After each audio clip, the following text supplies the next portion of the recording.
আপনার বাচ্চার রেজাল্ট তো ভালো না। জানেনই আমাদের স্কুলের একটা রেপুটেশন আছে। ওর মিড টার্মের মার্কস খুবই খারাপ, এতটাই খারাপ যে আমাদের স্কুলে গত 3 বছরে এত খারাপ মার্কস কেউ পায়নি।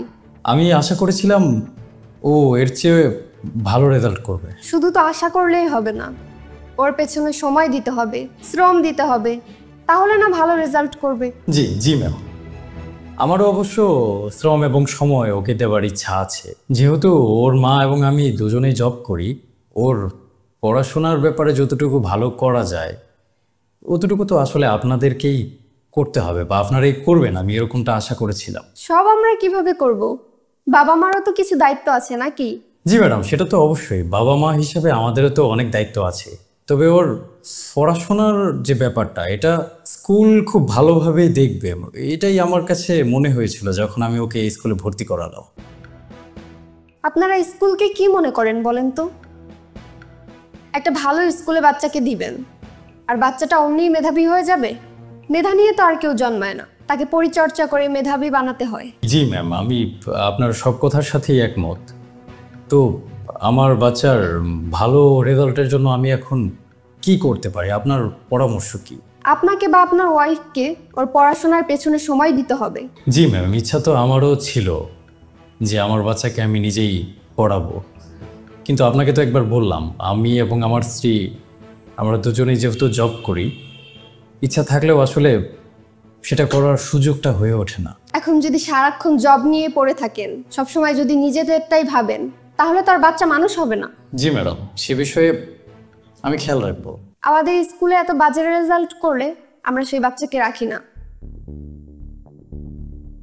আপনি চাইলে আপনার বাচ্চাকে নিয়ে যেতে পারেন, অথবা আপনার বাচ্চাকে বাসায় ভালো কোনো টিচার রেখে দিন, হয়তোবা ভালো রেজাল্ট করবে। তাহলে ম্যাম আপনার স্কুলে কি ভালো কোনো টিচার নেই? আমার স্কুলে ভালো টিচার নেই? ম্যাম আপনার স্কুলে যদি ভালো টিচার থাকেই, তাহলে আমার বাসায় একজন টিচার রাখার কি প্রয়োজন? একজন শিক্ষক ওকে 1 ঘন্টা পড়িয়ে যদি ভালো রেজাল্ট এনে দিতে পারে, তাহলে আপনার স্কুল ওকে 11 ঘন্টা পড়িয়ে কেন ভালো রেজাল্ট এনে দিতে পারছে না, সেটাও আমি বুঝতে পারছি না। সে শিক্ষক 1 ঘন্টায় কি এমন পড়াবেন যেটা আপনি 11 ঘন্টায়ও পারছেন না? যদি একটু বলতেন ম্যাডাম, আমার খুব জানার ইচ্ছে। আর তাছাড়া আমার বাচ্চাকে যখন আমি আপনার স্কুলে ভর্তি করালাম, তখন তো স্কুল থেকে বলা হয়েছিল যে এই স্কুলে পড়লে আমার বাচ্চার রেজাল্ট ভালো হবে। সেই হিসাবে আমার বাচ্চার ভালো রেজাল্ট বা খারাপ রেজাল্টের কিছুটা দায়বদ্ধতা তো স্কুলেরও পড়ে, তাই না ম্যাম? যদি আমার বাচ্চার ভালো এবং খারাপ রেজাল্টের সব দায়িত্ব আমারই হয়, তাহলে এত ভালো স্কুলে পড়ানোর কারণটা কি বা কি প্রয়োজন? সেক্ষেত্রে তো আমি চাইলে যে কোনো নর্মাল একটা স্কুলে আমার বাচ্চাকে ভর্তি করাতে পারতাম। কত কম্পিটিশনের যুগ জানেনই তো, বাচ্চাকে এক্সট্রা টাইম দিতেই হবে। ম্যাম আপনার স্কুলে যখন আমি আমার বাচ্চাকে ভর্তি করালাম, তখন ওর ভর্তির জন্য কত টাকা ভর্তি ফি লেগেছিল সেটা তো আপনি জানেন। যদি ভুলে গিয়েও থাকেন আমি মনে করিয়ে দিচ্ছি, 3.5 লক্ষ টাকা আমি শুধু আপনার স্কুলে ডোনেশন দিয়েছি। একটা ভালো স্কুলে পড়লে আমার বাচ্চা ভালো রেজাল্ট করবে, তার ফিউচারটা ভালো হবে। সে কারণেই কিন্তু আমি মধ্যবিত্ত ফ্যামিলি থেকে বিলং করার পরও যেভাবেই হোক টাকাগুলো আমি ম্যানেজ করেছি। আর এত কিছু করার পরও যদি স্কুলের বাজে রেজাল্টের সব দায়িত্ব অভিভাবকের ঘাড়েই এসে পড়ে, তাহলে এত কষ্ট করে এত কিছু করছি কেন? কি বলতে চাচ্ছেন আপনি? ম্যাম আপনার স্কুলের মান্থলি ফি হচ্ছে 8,000 টাকা। আমার মনে পড়ে আমি যখন ছোট ছিলাম, আমার বাবা আমাকে যে স্কুলে ভর্তি করিয়েছিলেন, আমার স্কুলের বেতন ছিল 250 টাকা। এখনও এমন অনেক স্কুল আছে যেখানে বাচ্চাকে ভর্তি করাতে 1500 টাকা লাগে, আর মান্থলি ফি দিতে হয় 500 টাকা। আমি তো চাইলে এরকম কোনো স্কুলে আমার বাচ্চাকে ভর্তি করাতে পারতাম, কিন্তু ম্যাম সেটা তো আমি করিনি। কেন করিনি? যাতে আমার বাচ্চার ভবিষ্যৎ সুন্দর হয়। একটু আগে আপনাকে যে বললাম আমি 250 টাকা বেতনের একটা স্কুলে পড়েছি, তারপরেও তো আমি মানুষ হয়েছি, একটা জব তো করছি, দেশকে সার্ভিস দিচ্ছি। যদি 250 টাকা বেতনের একটা স্কুলে পড়ার পর আমি এতটুকু করতে পারি, তাহলে 3.5 লক্ষ টাকা ডোনেশন দেওয়া আর 8,000 টাকা মান্থলি বেতন দেওয়ার পর আমার বাচ্চার তো অনেক ভালো কিছু করার কথা। কিন্তু আপনি আমার বাচ্চার যে রেজাল্টের কথা শোনালেন, সেটা শুনে মনে হলো আমার বাচ্চার ভবিষ্যৎ আমার বর্তমানের চেয়েও বেশি অন্ধকার। আপনি কিন্তু এখন আমাকে আর আমার স্কুলকে ছোট করছেন। অ্যাকচুয়ালি আপনাকে ছোট করার কোনো ধরনের ইন্টেনশন আমার নেই। সত্যি বলতে আমার বাচ্চা আমার সাথে ওর মার সাথে যতটুকু না সময় কাটায়, তার চেয়ে অনেক বেশি সময় কাটায় আপনাদের সাথে, আপনার স্কুলে। আমার বাচ্চা মোটের উপর প্রতিদিন প্রায় 11 ঘন্টা আপনার স্কুলে কাটায়। তো একটা বাচ্চা যদি 24 ঘন্টার মধ্যে 11 ঘন্টা স্কুলেই কাটায়, তারপর সে বাসায় ফিরে ক্লান্ত থাকে, খাওয়া দাওয়া আছে, ঘুম আছে, গোসল আছে, এত প্রয়োজন মেটানোর পর তাকে আবার পড়াশোনার জন্য প্রেশারাইজ করব, ব্যাপারটা কেমন হয়ে যায় না? আমি আপনার সাথে কোনো তর্কে জড়াতে চাচ্ছি না। আমি আপনার বাচ্চার ভালো চেয়েছিলাম, তাই আপনাকে ডেকেছি। আপনারা তো আমাদের ভালো চাচ্ছেনই, আপনারা সবাই মিলে আমাদের অভিভাবকদের অনেক ভালো চাচ্ছেন। ভালো চাইতে চাইতে ব্যবসা প্রতিষ্ঠান খুলে বসেছেন। এই যে বাচ্চার বই লাগে, খাতা লাগে, কলম লাগে, এগুলো আপনাদের প্রতিষ্ঠান ছাড়া বাইরে থেকে কিনতে দেন না, সেটা নাকি অ্যালাউ না স্কুলে। তো আপনারা এত ভালো মানের একটা স্কুল প্রতিষ্ঠা করেছেন, আপনাদের কাজ হচ্ছে বাচ্চাদের শিক্ষিত করা। তো কোন বাচ্চার কোন খাতা লাগবে, কোন কলম লাগবে, কোন বই লাগবে, কোন ব্যাগ লাগবে, সেগুলো না বিক্রি করলে কি চলতো না? মানে ব্যাগ বিক্রি করার জন্য তো আলাদা দোকান আছে, খাতা বিক্রির জন্যও আছে। তো ওরা কি করে খাবে বলেন? সব তো আপনারাই বিক্রি করছেন। কবে যেন বললো তোমাকে আমি বাইরে থেকে একটা ব্যাগ কিনে দিয়েছিলাম, সেটা নাকি দারোয়ান অ্যালাউ করেনি। দারোয়ানের কিন্তু এত যোগ্যতা নেই যে ও আমার বাচ্চার ব্যাগকে ফিরিয়ে দিবে। কোথাও না কোথাও উপর থেকেই নির্দেশনা আছে।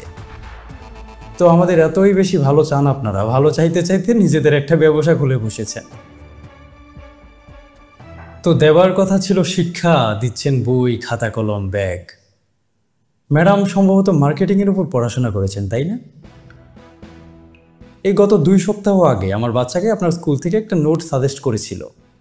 বাইরে দেখলাম নোটটার দাম হচ্ছে 60 টাকা, কিন্তু আপনার স্কুল সেই নোটটাকে বাইরে থেকে অ্যালাউ করবে না, আপনার স্কুলই বিক্রি করবে।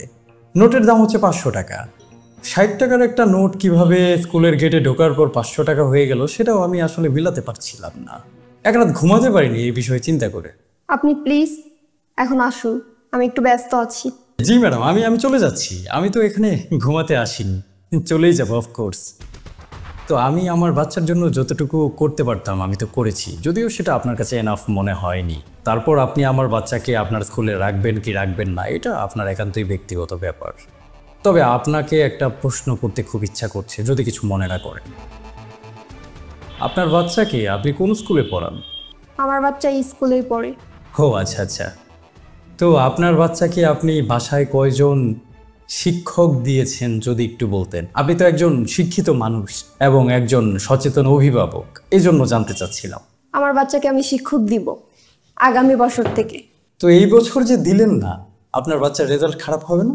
ও রেজাল্ট খারাপ করবে কেন? ও তো ক্লাসে মনোযোগ দেয়, আপনার বাচ্চা সেটা দেয় না। আমার বাচ্চা ক্লাসে মনোযোগ দেয় না, নাকি আপনার স্কুল আমার বাচ্চার উপর মনোযোগ দেয় না? কি বলতে চাচ্ছেন আপনি? আপনি এখানে অনেক বড় একটা পজিশনে আছেন।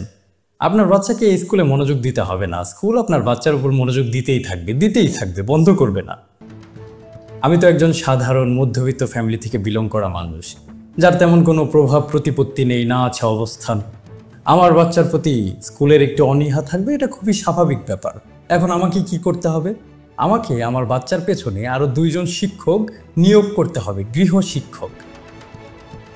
তাহলে সম্ভবত আমার বাচ্চা এর চেয়ে একটু ভালো রেজাল্ট করবে। তবুও আপনার বাচ্চার মতো রেজাল্ট কিন্তু আমার বাচ্চা করতে পারবে না, কারণ আপনার বাচ্চার উপর স্কুল মনোযোগ দিচ্ছে, আমার বাচ্চার উপর সেটা স্কুল দিচ্ছে না। তবে একটা বিষয় ভালো হয়েছে ম্যাডাম, আপনাদের বিষয়ে খুব তাড়াতাড়ি অনেক কিছু জানতে পারলাম। আমার বাচ্চাকে তো মাত্র 1 বছর ধরে আপনাদের স্কুলে দিয়েছি। ভাগ্যিস ওকে এই স্কুলে পড়ানোর 10 বছর পর এসব কিছু জানতে হলো না, তাহলে আমার অনেকগুলো টাকা বিলের পানিতে পড়ে যেত। আমার বাচ্চা তো রেজাল্ট খারাপ করেছে, ওকে তো স্কুলে রাখা যাবে না আপনাদের নিয়ম অনুযায়ী। নিয়মটা প্লিজ পালন করবেন, ওকে রাখবেন না, টিসি দিয়ে দিন, বের করে দিন। আমিও রাখতে চাচ্ছি না। নাকি এখন আপনার মত আবার পরিবর্তন হবে? একটু দয়া দেখাবেন, আমার বাচ্চা একবার খারাপ রেজাল্ট করেছে, পরে হয়তো ভালো করবে, এই ভেবে ওকে আবার রেখে দিবেন। দয়ার কোনো প্রয়োজন নেই। দয়া যদি দেখাতে হয় তাহলে দয়া করে আমার বাচ্চাকে টিসি দিয়ে দিন, আমি অন্য কোথাও ভর্তি করাবো। আর যদি টিসি না দেন তাতেও সমস্যা নেই, কেবল তো ক্লাস 3-তে পড়ে, টিসি ছাড়াও ভর্তি করানো যাবে। তাই ম্যাডাম প্লিজ, সবিনয় নিবেদন এই যে আমার বাচ্চাকে দয়া করে আপনি প্লিজ আমার বাচ্চাকে আপনার স্কুল থেকে বের করে দিন, টিসি দিয়ে দিন, কিছু একটা করে দিন। আপনার বাচ্চাকে এই স্কুলে রাখবেন না সেটা ভালো কথা, কিন্তু চিৎকার করছেন কেন?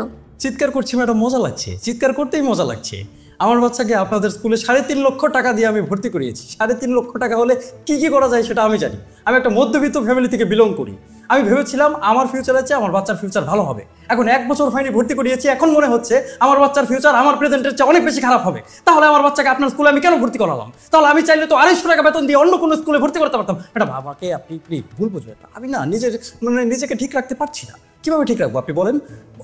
আমার প্রথমে রাগ হয়েছিল আমার বাচ্চা প্রতি। আমি বাসায় নিয়ে গিয়ে ওকে বকাঝকা করতাম। এখন বকাঝকা আপনাদের করতে ইচ্ছা করছে, কিন্তু আপনাদের তো করা যাবে না। সব সমাজে বাস করি madam. I am really sorry madam. আপনি প্লিজ দারোয়ান ডেকে আমাকে বের করে দিন, নয়তো পিয়নকে ডেকে আমার বাচ্চাকে টিসি দিয়ে দিই।